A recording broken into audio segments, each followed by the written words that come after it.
нашему солнышку. Итак, молодцы, все знакомы с правилами.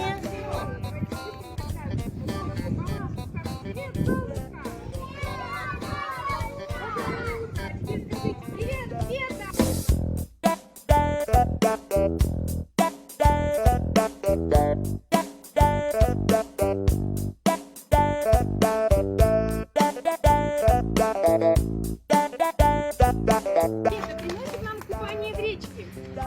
Молодцы. А летом приносит нам яркие-яркие цветы.